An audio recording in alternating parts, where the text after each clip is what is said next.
Senhor presidente, senhores senadores, senadoras, eu quero, senhor presidente, em primeiro lugar, pedir desculpas a todos e a todas que, neste momento, acompanham a TV Senado, que eu estou aqui falando de óculos, mas por um problema de saúde somente, senhor presidente.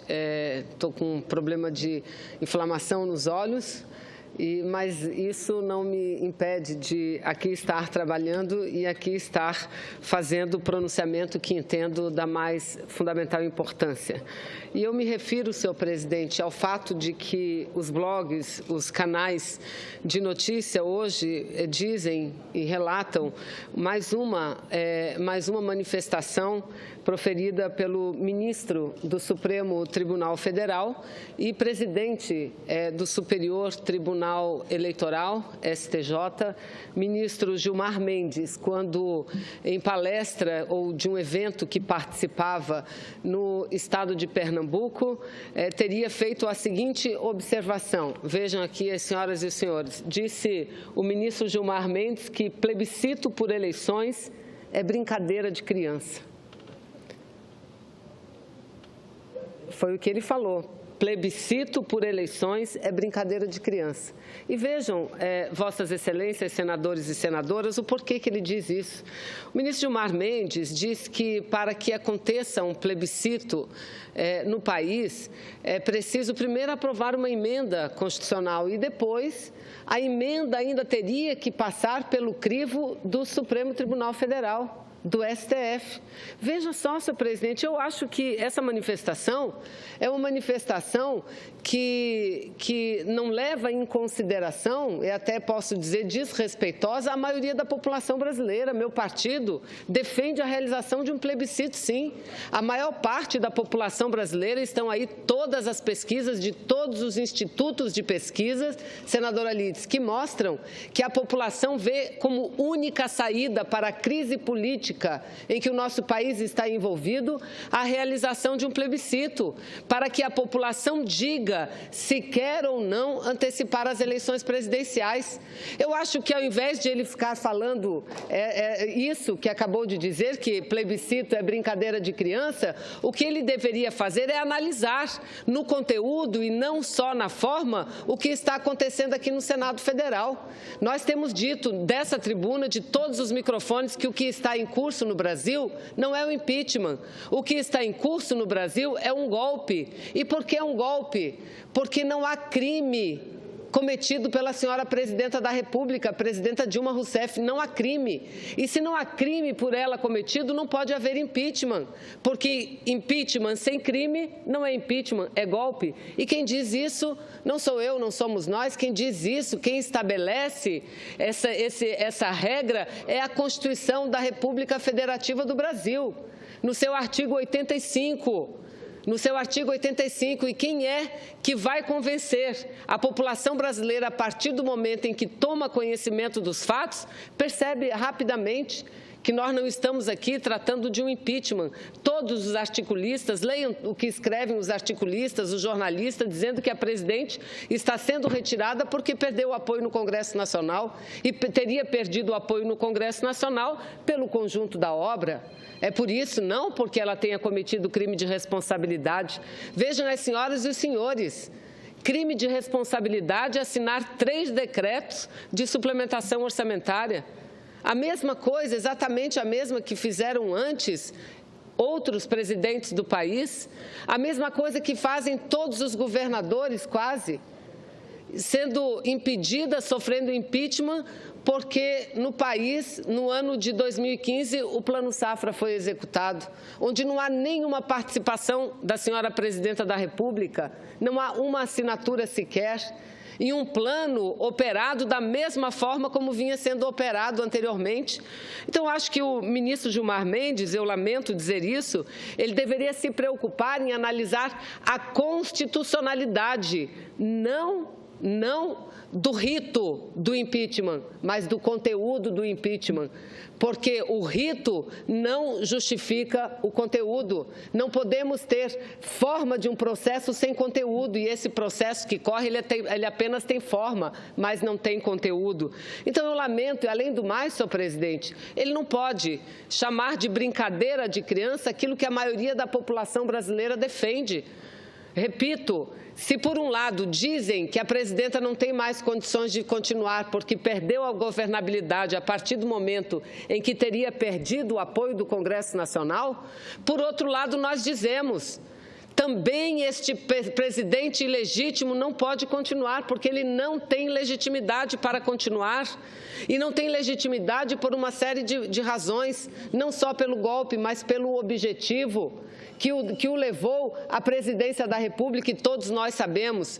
E foi revelado, eu não canso de me repetir, foi revelado por um colega nosso, senador Romero Jucá, que para convencer o PSDB dizia aos seus colegas senadores, precisamos dessa etapa intermediária, de ter alguém no poder que possa fazer as reformas antipovo, porque nenhum presidente eleito terá condições de fazer. E já começaram, senador Paim. Passamos amanhã agora na Comissão de Assuntos Econômicos debatendo a emenda constitucional 241, que na realidade ela não apenas limita, não apenas promove um ajuste fiscal limitando os gastos públicos, não. Uma emenda constitucional para vigorar por 20 anos e que no fundamental mexe completamente com a estrutura do Estado brasileiro, iniciando o processo da formação do Estado mínimo, que é o Estado defendido pelos neoliberais, onde a saúde é privatizada, onde a educação é privatizada, apenas as carreiras de Estado funcionarão. Então, já começaram, que legitimidade têm eles para continuar? Então, eu lamento, não há o que dizer, apenas lamentar essa triste observação, muito mais política do que jurídica, manifestada pelo ministro Gilmar Mendes, quando esteve recentemente no estado de Pernambuco. Lamento, porque isso que ele chama de brincadeira de criança é para nós e para a maioria do povo brasileiro a única saída capaz de trazer o país para a normalidade. A única saída política, porque se é a nossa democracia que está ferida de morte, a nossa democracia, precisamos nos socorrer na própria democracia. E nada melhor do que a nação brasileira, do que o povo brasileiro dizer o que quer nesse momento de tamanha dificuldade política e também econômica para o nosso país. Eu não sei se há alguma coincidência ou não, mas tudo indica que a presidenta deverá divulgar hoje ou nos próximos dias a carta, uma carta dirigida à nação brasileira, dirigida às senadoras e aos senadores. E nessa carta, a presidenta Dilma se comprometerá, caso volte a apoiar a proposta da realização de um plebiscito, porque nós não estamos defendendo imediatamente novas eleições, nós estamos defendendo um plebiscito, que o povo brasileiro, homens, mulheres, jovens, diga se querem ou não antecipar as eleições presidenciais. Apenas isso. E isso, senhor ministro Gilmar Mendes, do Supremo Tribunal Federal, isso nunca foi e não é brincadeira de criança. Isso sim é a defesa mais completa do nosso processo democrático. E para concluir, senhor presidente, eu quero aqui, ao mesmo tempo em que peço que seja inserido nos anais da Casa, uma carta Canta a Democracia, de um movimento denominado Canta a Democracia, uma carta e um manifesto escrito por vários artistas, compositores, cantores, e que diz respeito a um evento cultural que eles vão realizar agora proximamente na cidade do Rio de Janeiro, no Circo Voador. Então, como não tenho tempo de ler toda, lerei apenas uma parte, senhor presidente, que considero importante. Diz o seguinte, denominado, um espetáculo que será apresentado denominado A Farsa. Aí diz o seguinte, liberdade, igualdade e fraternidade.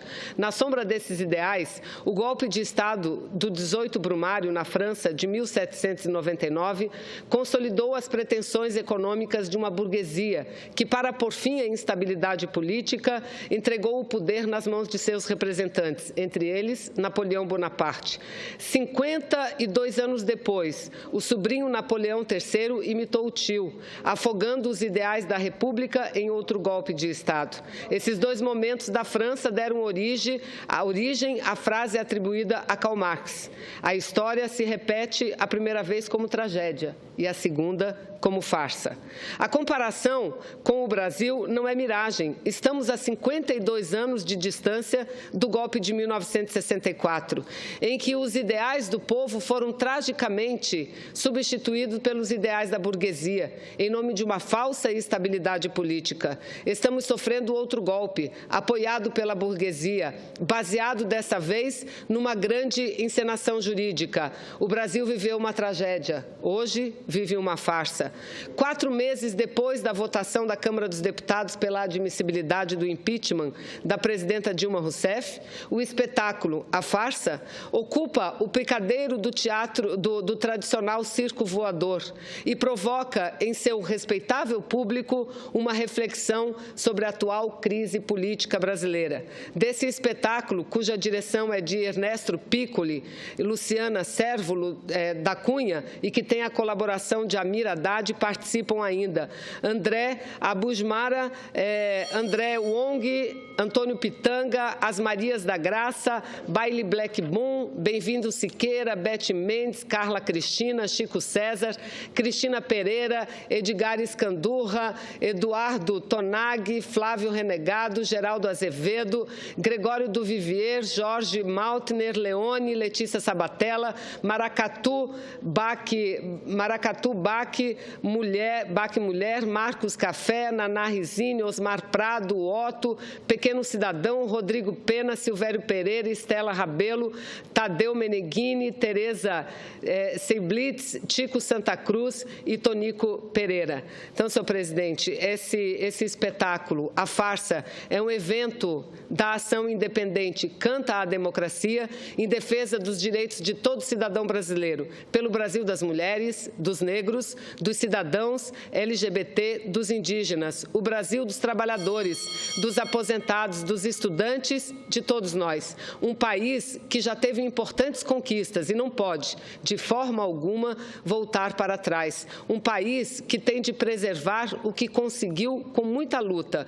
Um país que tem de assegurar o direito ao voto. Um país que diz não ao golpe, senhor presidente. Então, artistas intelectuais da campanha Canta a Democracia. Então, peço a Vossa Excelência, senhor presidente, que na íntegra possa deixar registrado nos anais dessa casa essa importante manifestação, mais uma de tantas dos artistas intelectuais brasileiros e brasileiras. Muito obrigada.